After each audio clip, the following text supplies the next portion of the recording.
If you're new to the podcast, go back and start at episode 1. It will make a lot more sense. October 6, 1993. Michael Jordan sits on a basketball court in the Chicago Bulls training facility in Deerfield, Illinois. He's at a table with his wife Juanita and Bulls owner Jerry Reinsdorf. Reporters, NBA officials, and Bulls teammates fill the room, waiting for Michael to speak. There's a spray of microphones in front of him. He leans into them. I'm very solid with my decision of not to play the game of basketball in the NBA. The rumors are true. The greatest player to ever pick up a basketball is leaving the game in his prime. He's just 30 years old.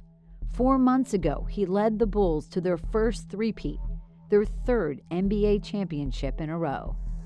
But I've always stressed to people that have known me and the media that has followed me that when I lose the sense of motivation and the sense of to prove something as a basketball player, it's time for me to move away from the game of basketball.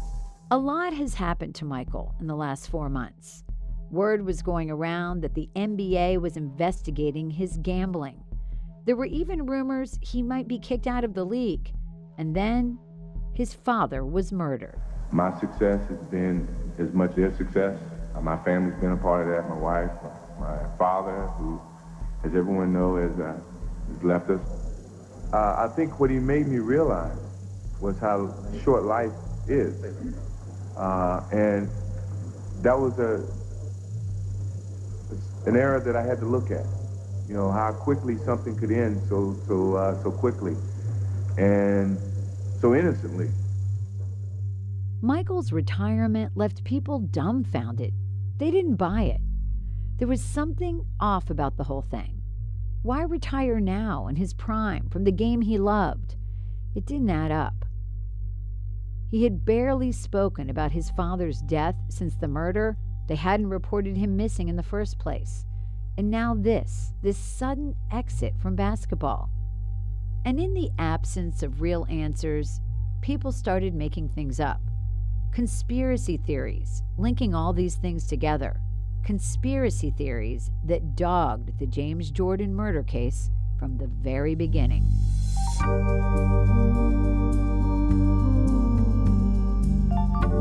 From WRAL Studios, this is Follow the Truth, the story of the James Jordan murder and the man who says he didn't do it. I'm Amanda Lamb.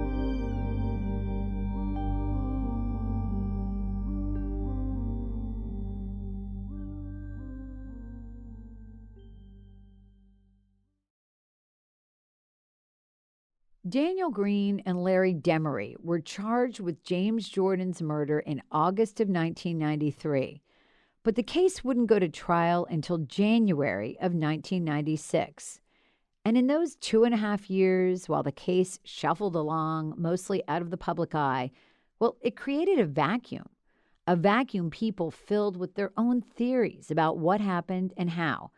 And no matter what was said when the case got to trial, nothing could ever live up to the grand conspiracies concocted in the meantime. And that skepticism for how things really went down, it's never gone away. And almost all of those conspiracies were born out of what people knew and what they didn't know about the Jordan family. Today, in the era of social media, celebrities, and reality stars, being famous doesn't mean what it once did. That's why when you tell someone about this story, it's hard to articulate just how iconic Michael Jordan was in 1993. He was everywhere, from the basketball court to the Nike store. He even had his own song.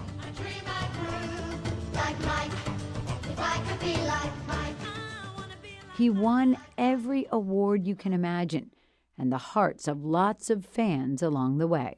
Not even the great winds of Chicago can bring Michael Jordan down. He has taken the city by storm, captured warm places in the hearts of Chicago's often cold fans. He's a Wiz kid. He brought the Bulls back to life. He's pretty cool. He puts on a show for everybody. But his influence wasn't just confined to the court. As powerful as Michael Jordan, the athlete, was, Michael Jordan, the brand, was something else altogether. Jordan's agents have selected a new world for Michael to conquer, Madison Avenue. Nike even used Jordan's supernova status in their marketing.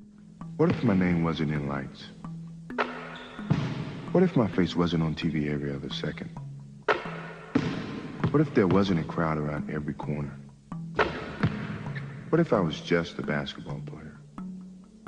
Can you imagine it? I can. And Michael's dad, James, was always there in Michael's life, every step of the way. We went to one of Michael's games or one of Larry's games. We took the whole family, and it got to be a family affair then, and I think it has remained a family affair, right on up through the years. James was the guy behind the guy, always in the background, sitting in the stands, cheering on his son. But thanks to Michael, James did get his own 15 minutes of fame from time to time. They even made an underwear ad together. Michael, are these your hands? Mm-hmm. Son, is there a reason why you wear them? Definitely. Mm-hmm. Think Mom would like me in these? Maybe. The famous son, a proud father. But there was a lot more to the man than his relationship with Michael. Born in Wallace, North Carolina, James Raymond Jordan Sr. was the son of sharecroppers, a hardscrabble upbringing that prepared him for a stint in the Air Force. In 1957, he married his high school sweetheart, Dolores, and the two started a family. They would go on to have 5 kids together, 3 boys and 2 girls. Michael was the youngest boy. James was a sports fanatic when he was a kid, especially baseball, and almost went pro. So it was only natural for him to encourage his 2 youngest sons, Michael and Larry, to play sports. Even if he never made it to the big leagues himself, he seemed content to experience it through his kids. Most of all, James Jordan was proud of his son. He was thrilled to be part of the magic of Michael.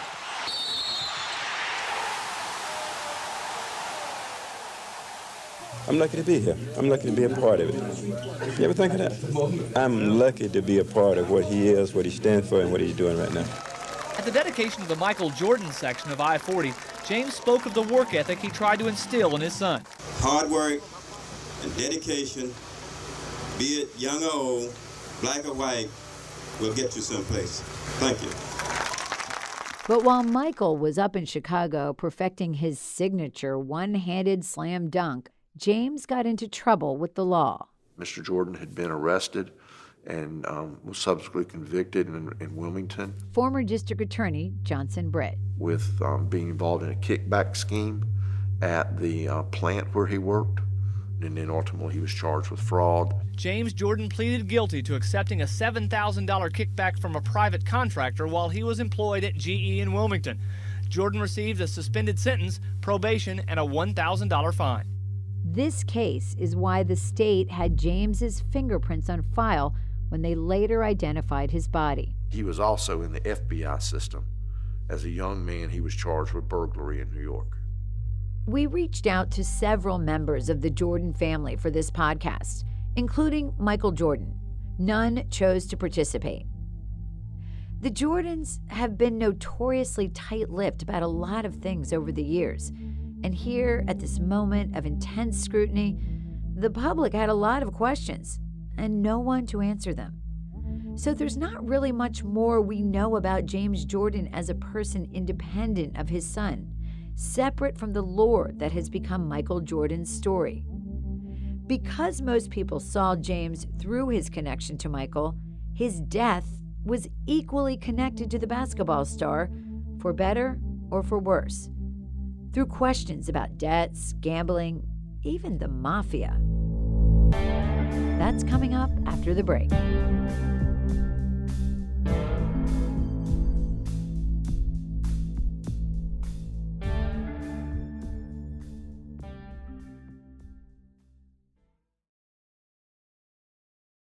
There's a lot we don't know about the night James Jordan went missing, or the weeks that passed before his body was found. But here are the facts we do have. On July 22, 1993, James had gone to Wilmington to attend the funeral of a former coworker. When the service was over, James went back to the widow's house with some friends. They had dinner and a few drinks. The toxicology report done after his death found James likely still had a good amount of alcohol in his system when he died. He left the friends shortly after midnight, driving back toward his home in Charlotte. It's usually about a 3.5-hour trip, but he didn't make it that far. Investigators believe Jordan stopped about an hour into his drive to take a rest. They say he parked the Lexus on an access road between Interstate 95 and Highway 74 in Lumberton, North Carolina. And it's here, they say, his final moments played out. Of course, no one knew this at the time. The next day, James was expected in Chicago to attend a golf tournament with Michael. There was a driver who was supposed to pick him up at the airport, and when he didn't arrive, he waited and then returned to where the golf tournament was being held, and said, Mr. Jordan was a no-show. The family, I don't really think had that much concern, but when they could not reach him, what resulted was Michael's security team started their own investigation. They did not report him missing in the sense that they contacted any local law enforcement agency. It wasn't until the car was found in early August that the family began working with police or filed any kind of official missing person report. It's this period of time, the weeks when James was missing but the family didn't tell authorities, that has remained a mystery even to this day. It's hard to speculate, and that's one of those unanswered questions that I think gives a lot of people pause. This is journalist Dan Wiederer. He wrote an article for the Chicago Tribune about the case on the 25th anniversary of James Jordan's murder. How a man so beloved by his family, a man with so many children, would let him be missing for 3 weeks without reporting to authorities that he was not around, that he was missing, and that his 57th birthday would come and go without anyone knowing where he is. James's past, the family issues, legal troubles, it all wove together during the investigation as the public tried to explain his family's secrecy by saying it was proof something much bigger was going on. It gave birth to a slew of conspiracy theories. Most of them were completely unfounded, with people insisting things like James was never really killed, that he faked his death to avoid more legal troubles or to get off the hook for financial problems in his business. Some people even claimed they saw James driving around Lumberton in the days following his supposed death. Though why would he go through the trouble of pretending to die only to walk around in public days later? That's never been explained. Other theories, though, had just enough truth in them to stick around for a while. Mark Roberts was a reporter for WRAL back in the 90s. He covered the James Jordan murder case when all these conspiracies started flying around. There was already conspiracy theories working up, said he had gambling debts or something like that. There was already some stuff swirling around and things. This is the most persistent conspiracy theory surrounding James's death, that he was killed not in some random act of violence, but as payback for Michael's gambling debts, which had been all over the news at the time. In 1992, Michael was court-ordered to testify against James Slim Buhler, a convicted drug dealer. Michael was asked to explain why Buhler had a check for $57,000 with Michael's name on it. At first, he said it was just a business loan, but then, under oath, Michael admitted the money was actually to repay a debt he owed Buhler after a weekend of gambling. And then in 1993, a San Diego businessman wrote a book about gambling addiction, prominently featuring Michael. It referenced nearly $1 million he said Michael owed him for bets they'd made while playing golf. There seemed to be a lot early on about Michael's gambling debts and his father's gambling debts. In May of 1993, Michael made a now infamous visit to an Atlantic City casino. Typically, this wouldn't be news, except that it was during Game 2 of the Eastern Conference Finals, and there was speculation that Michael bet on basketball. The NBA bars players from betting on league games, so they launched an investigation into Michael's gambling habits to see if he had violated any of those rules. And when all this controversy was swirling around Michael and he'd refused to talk to the media, it was James who stuck up for his son. It was James Jordan that said it was his idea. It's so ridiculous that, I can look right back, because it was actually my idea to go to Atlantic City. When James died, all this talk about hanging out with drug dealers and big-ticket sports betting led to speculation that these were connected with the murder, that James's killing was somehow a message to Michael. There were even insinuations that the mafia was somehow involved, and that Larry Demery and Daniel Green were just hapless fall guys. It's still a popular theory circling around the internet today. But none of this holds water. For one thing, Michael could likely have paid off any debts he had. And motive aside, the logistics of the killing don't fit any of those theories.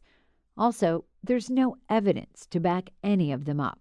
There was a lot of stuff that seemed like it could have been the deal, but there were a lot of stories. Yeah, nothing ever really seemed to sink into the concrete, really.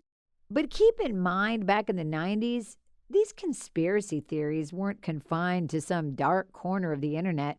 This was playing out on the 6 o'clock news. So when questions were raised about whether his financial dealings could have had anything to do with his death, people here only... After James's death, the family released a brief public statement. It reads in part, quote, "We ask that our friends respect our needs for privacy while we mourn the loss of the head of our family." Most people wouldn't hear Michael speak publicly about his dad's death for another 2 months during his retirement speech on the basketball court, which also ended the NBA's investigation into his gambling habits. I guess the biggest positive thing that I can take out of my father not being here with me today is that he saw my last basketball game, and that means a lot. But the public and the media weren't the only ones who had a hard time getting information out of the Jordans. As the case moved toward trial, it became obvious the prosecution needed the family's cooperation, prompting District Attorney Johnson Britt to reach out. His first contact was with Michael's older brother, Larry, the last person in the family to see their father alive. Britt went to him with questions about his father's jewelry, the watch, and the NBA ring recovered during the investigation. How much is the ring worth? How much is the watch worth? Who made it? When was it given to your dad? Larry's repeated response was, "You have to ask the man. You got to talk to the man." And finally, I was kind of taken back by that. I said, "Who you keep calling the man?" He said, "Oh, you got to talk to Michael." Now, this is Michael's big brother saying, "You got to go talk to the man." So how do you get to the man? Britt talked to Michael's people, but he says every time he thought they had come to terms on a meeting date, it was derailed. He felt like he was being put off. Finally, they set a date, December 27th, 1995 in Chicago. That's just 7 days before the trial was scheduled to begin. It's a snowy, cold, typical Chicago winter day. Britt and several detectives arrive at Michael's office. But Michael isn't there. Instead, Britt, who is in charge of this case, faces a team of Michael's attorneys who start firing off questions at him. "Why are y'all here? What are you going to ask him?" They wanted to know in advance. And, we need these questions answered. It may be necessary that Michael Jordan come to Lumberton and testify in this case. His lawyers didn't want him to do that. And in a sense, I don't think he wanted to testify. And honestly, neither did Britt. The celebrity status that became attached to this case could influence what happened. And his mere presence, I believe, would have. Finally, Michael shows up at the meeting. And you look outside, the streets are wet because it had snowed, and he pulls up in this black Porsche that doesn't have a spot on it. Suddenly, this figure walks in, and it's Michael Jordan. Britt says things relax a little. Michael is affable, even friendly. They joke about the weather, how harsh Chicago is compared to North Carolina. But after the pleasantries, they get down to business. He was like, am I going to be a witness? And I said, well, you may be. Britt explains to Michael and his attorneys that if he does come to Robeson County to testify, Britt will make sure he is as insulated as possible from the media and the public. He will be escorted in through the back of the building. He'll get on the back elevator, which is restricted. He'll come upstairs, get off the elevator, walk in the side entrance of the courtroom, and he'll take the witness stand. And as soon as he finishes, he'll leave the same way, in and out. Britt shows Michael a photo of Daniel Green wearing the watch and NBA ring. Michael identifies all of them, saying yes, these were things he gave his father. He also confirms the Lexus is the one he bought for his dad. The confirmation is good enough for Britt and the defense attorneys, so it's decided Michael won't have to testify. But before he leaves, Britt did have one other thing he wanted from Michael. Do you mind autographing these books? I have an autograph book that I kept. I gave each of my children one, and I gave my brother-in-law one, who's probably the biggest Carolina fan in the world. Again, this is the prosecutor, the guy responsible for managing and maintaining fairness in the case. And even he can't escape the allure of Michael Jordan. But of all the people we talked to, Britt might have the most insight of how Michael was feeling about the case. Michael has talked a lot over the last 25 years about his father, about what his father means to him, but he has talked very little about the actual murder of his father and how it has impacted him and his family. Again, Dan Wiederer of the Chicago Tribune. I think there's a privacy there that they wanted to keep. Obviously, Michael being the icon that he is and the grand spotlight that he comes under, I think they wanted to keep this out of the public eye as much as possible. I think there's a coping mechanism there for a family that has gone through something so grisly and so uncomfortable and so harmful to a family member to try to get their arms around that and get around the emotions that come with that. Talking about James, his life and death, the controversy and the conspiracies, it's not easy. It's a part of the story where we have an abundance of questions and a shortage of answers, and that's really the whole problem. When someone dies, we want closure. We want some way to wrap our head around it, to have the tragedy make sense. But it almost never does. We don't want to believe that someone like James Jordan could die randomly, a victim of being in the wrong place at the wrong time. So we set our imaginations loose, conjuring up murder-for-hire plots and complex underground schemes, all to explain the unexplainable. It created an atmosphere of distrust around this case that's never really gone away. One of the very few times Michael has spoken publicly about his father's murder was on the Oprah Winfrey Show in 1993, just 3 weeks after he retired from the NBA. We can't play you that audio, but it's out there if you want to listen to it. In the interview, Oprah asked Michael if he'd ever want to confront those responsible. Does he wonder how or why they would do such a senseless thing? Michael Jordan responds, quote, "No, because I don't want to know. It would probably hurt me even more to know their reasons, because it would be totally meaningless. It's better that I don't know." For the Jordans, it seems no answer is necessary, and for the public, none will suffice.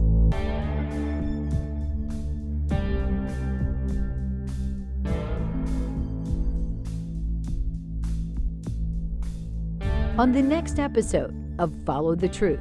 Could you tell me who you are and what the situation is there, please? My name is Renee Bollinger. I work in advertising, and we're still being held hostage. Police in Lumberton needed plenty of backup today as they surrounded the local newspaper building, which had been locked shut by 2 gunmen. We'll introduce you to the scene of the crime, Robeson County, North Carolina. There's a lot more going on than just a random roadside murder of a, basketball superstar's daddy. A place that comes along with a whole lot of baggage. Because of the DNA of the county, because of the racial divisions in the county, because of the long-standing history of suspicion in the county of corruption within law enforcement. Follow the show on Apple Podcasts, Spotify, Stitcher, or wherever you listen. Follow the Truth is written by me, Amanda Lamb, and Cliff Baumgartner. Cliff also produces the show. Shelley Leslie is our executive producer. The show is edited and mixed by Wilson Sayre. Our production manager is Anita Normanley. Original music is by George Hodge and Lee Rosevere. Additional reporting by Clay Johnson, Jay Jennings, and the many other WRAL-TV journalists whose coverage you hear throughout the story. The show is represented by Melinda Morris-Zanoni and Legacy Talent Entertainment, with branding and digital marketing by Capital B Creative. Special thanks to Dave Biesing. This episode uses additional audio from the following organizations: NBC5 Chicago, Gatorade, Hanes, and Nike. Thanks for listening. Leave a comment and share this video with your friends. With daily uploads, there will always be a conversation.